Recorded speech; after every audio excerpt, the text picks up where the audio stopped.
Walking home alone at night is something I try to avoid. And on this particular night, I shouldn't have taken that shortcut through the park. I was debating whether to call my husband or a cab, but decided to walk it off instead. I reasoned with myself that if anyone wanted to attack me, they would have done so already. So I started walking towards the nearest convenience store, figuring that once there, I'd be safe. The street lights flickered, casting dancing shadows all around me. The wind rustled through the dry autumn leaves, making them crunch under my feet. As I rounded a corner, I thought I heard footsteps behind me. I turned back to see if I was being followed, but everything was still. The sound of my own breathing filled my ears. I tried to shake off the feeling that I was being watched and continued on. When I turned onto Maple Street, I saw a man standing by a tree. He was tall and thin with a dark complexion. His features were obscured by the shadows, but I could see his eyes. They were fixed on me, and they weren't moving.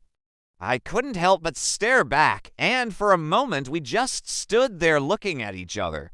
Then he turned away slowly and walked in the opposite direction. I didn't think much of it. There are plenty of people who like to stare, and I've never had a problem before. As I passed by the old clock tower, its hands seemed to mock me, counting down the seconds until I was home. But then I heard it again, the sound of footsteps. I quickened my pace, my heart pounding against my ribs.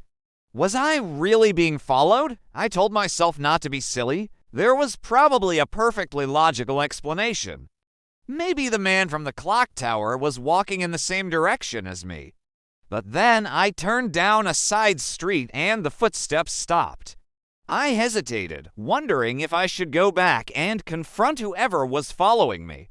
But my fear got the better of me and I kept walking. As I rounded another corner, I saw a pair of shoes in the distance. They were black and worn, and I could have sworn they were the same brand as the ones the man had been wearing. Panic surged through me, and I broke into a run. My breath caught in my throat as I raced down the street.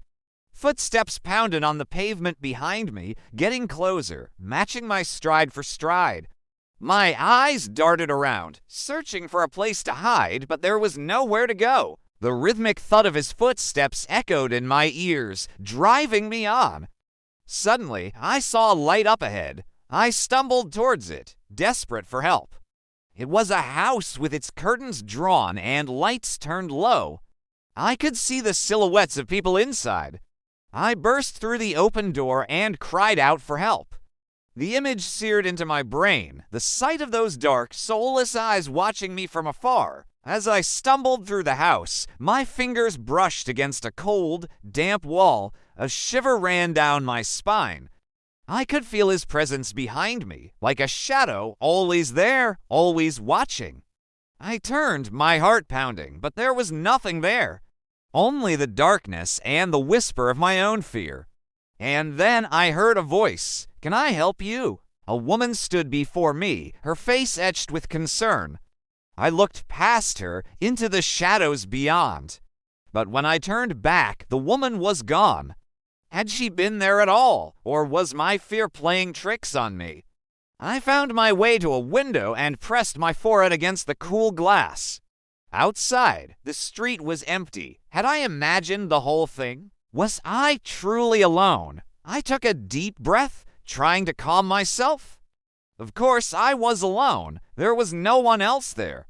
But as I turned to leave, I saw it, a single black shoe lying on the windowsill. It was the same brand as the ones in my dream, the ones I'd seen in the distance. My blood ran cold. How did it get there? And why? Trembling, I opened the window and stepped out onto the fire escape. Below me, the ground seemed to fall away into a dizzying abyss. The wind snatched at my clothes, and I pulled my cardigan tighter around me. As I made my way along the narrow metal platform, I couldn't shake the feeling that I was being watched. Then I saw it, a shadow detached from the wall, taking the shape of a man. He was tall and thin, his face obscured by the darkness, but his eyes, I could see his eyes. They glinted in the moonlight like to burning coals, and then he vanished. Terror seized me, and I slid down the fire escape, my hands scraping against the rough metal. When I finally reached the ground, I didn't dare look back. I ran, stumbling over uneven pavement and leaping over cracks in the sidewalk. I could hear him behind me, his footsteps heavy and measured, gaining on me. Just when I thought I might collapse from exhaustion and fear, I saw my apartment building up ahead. I fumbled with my keys, my hands shaking. As I stumbled inside, I could feel his eyes boring into my back, his presence a suffocating weight upon me. Finally, I slammed the door shut and leaned against it, my whole body trembling. The lock clicked into place and I let out a shaky breath. But even in the safety of my own home, I couldn't shake the feeling that I wasn't alone. Sometimes fear follows you long after the threat is gone, lingering in your mind and in the shadows.